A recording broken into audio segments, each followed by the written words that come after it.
Dyer Sonbhadra के online classes में आप सभी का स्वागत है। मैं नीरज शर्मा, डायर प्रवक्ता सोनभद्र। आज डीएलएड चतुर्थ सेमेस्टर के पाठ्यक्रम शांति शिक्षा एवं सतत विकास पर चर्चा करूँगे। इसके अंतर्गत चर्चा का विषय है मूल्य एवं शांति शिक्षा।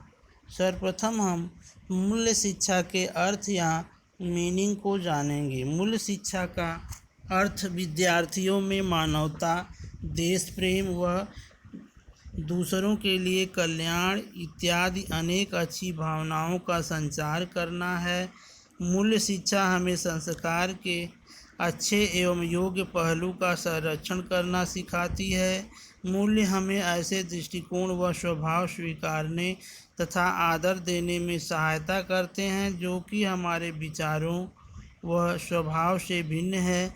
मूल्य शिक्षा में यह क्षमता होती है कि वह किसी अस्वस्थ मस्तिष्क की ताजगी स्वस्थ प्राकृतिक व सजगता में परिवर्तित कर सकती है और इस प्रकार परिवर्तित मस्तिष्क उच्च संवेदना व उच्च स्तरीय बोधगम्यता के योग्य होता है।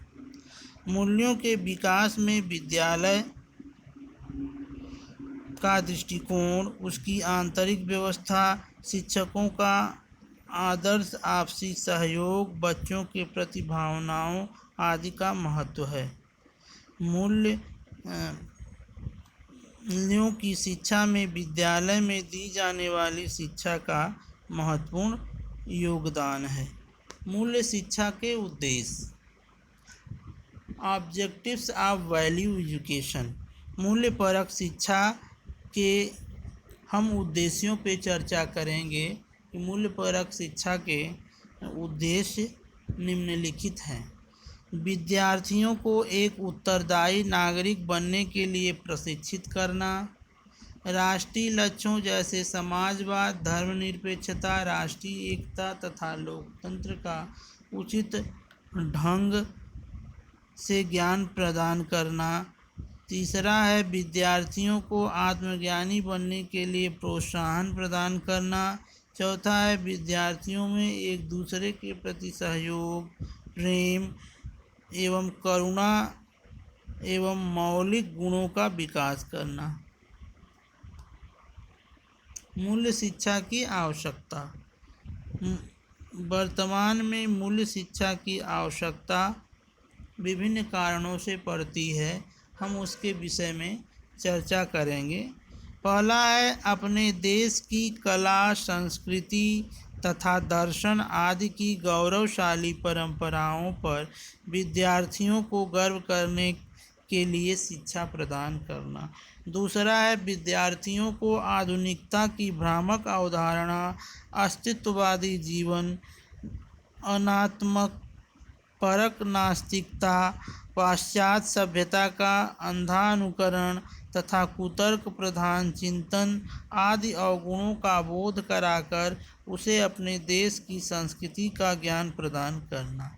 तीसरा है विद्यार्थियों को अपने देश के प्रति नैतिकता एवं पुरातन मूल्यों पर ध्यान केंद्रित कराकर देश की संस्कृति को बचाने के लिए योगदान देने की शिक्षा प्रदान करना।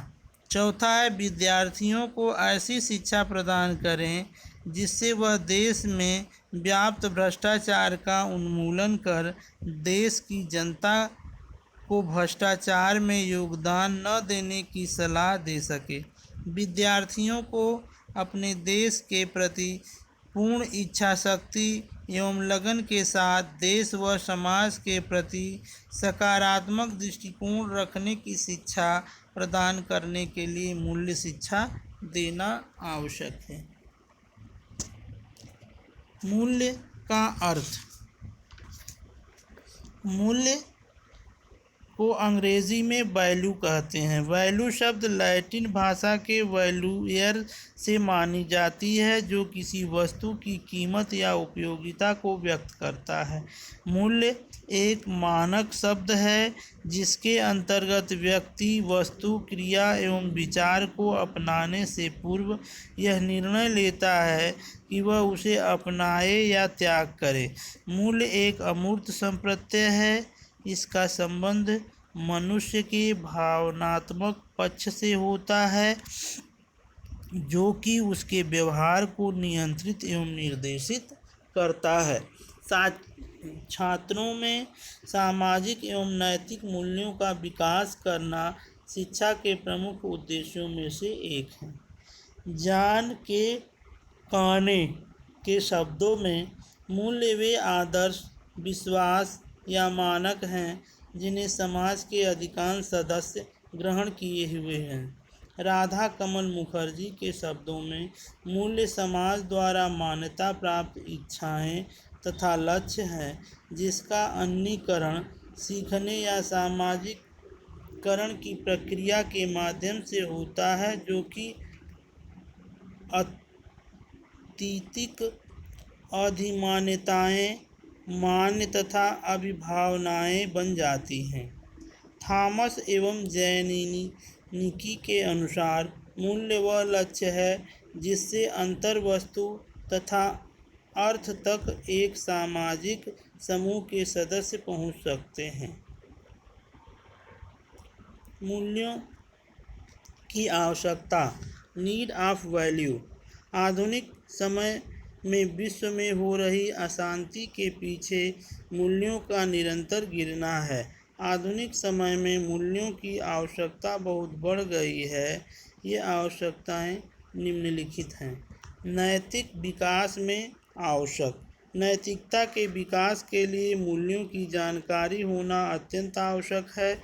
नैतिकता और मूल्य में थोड़ा सा फर्क होता है। जब एक वकील किसी सामान्य अपराधी का केस लड़ रहा होता है तो नैतिकता है। जब कोई व्यक्ति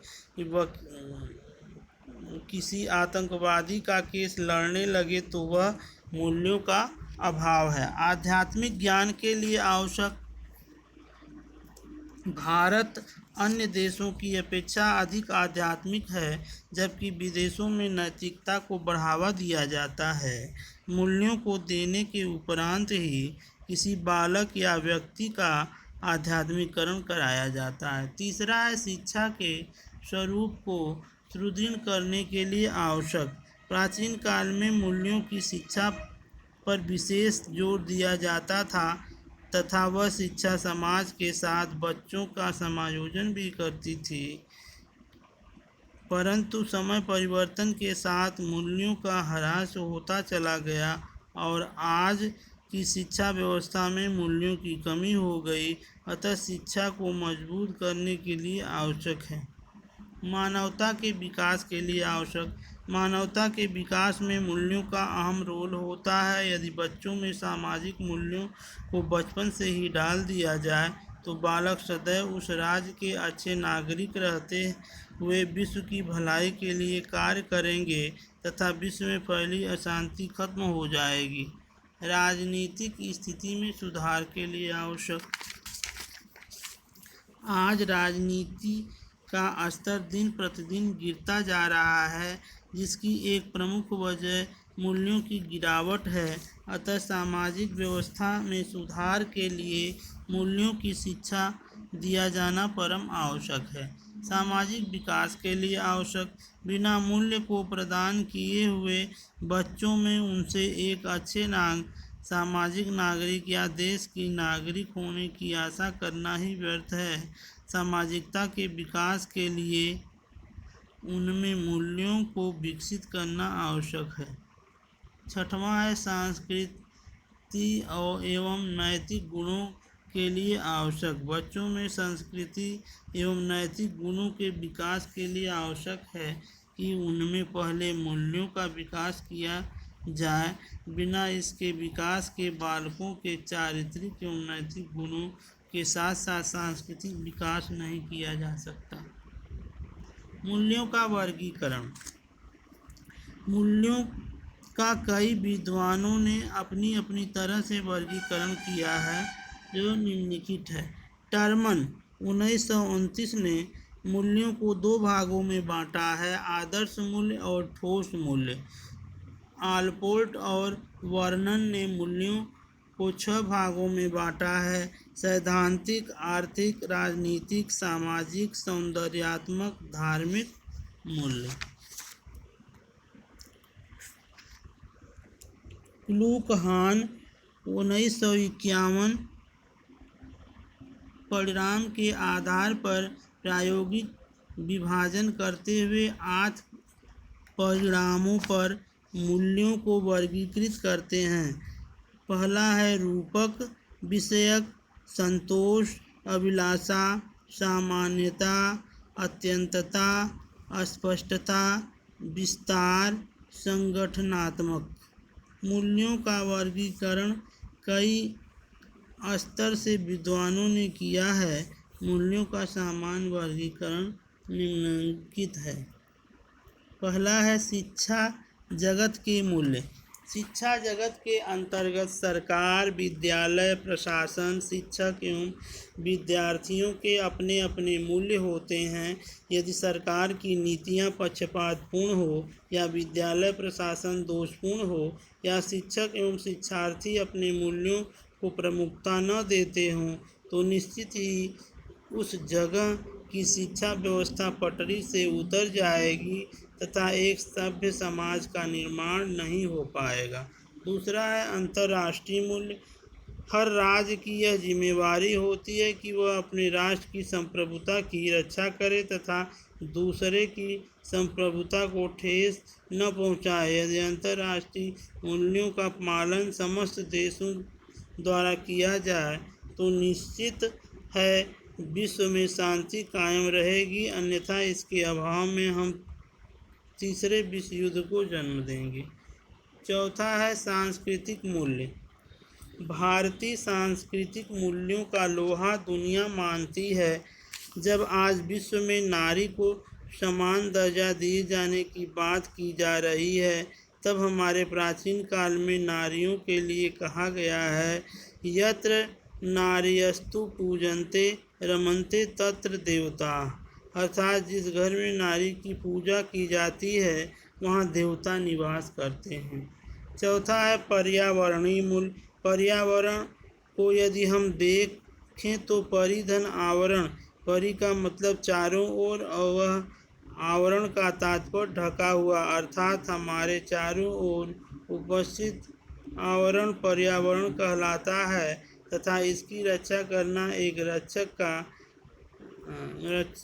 रक्षा करना तथा संरक्षण करना पर्यावरणीय मूल्य कहलाते हैं।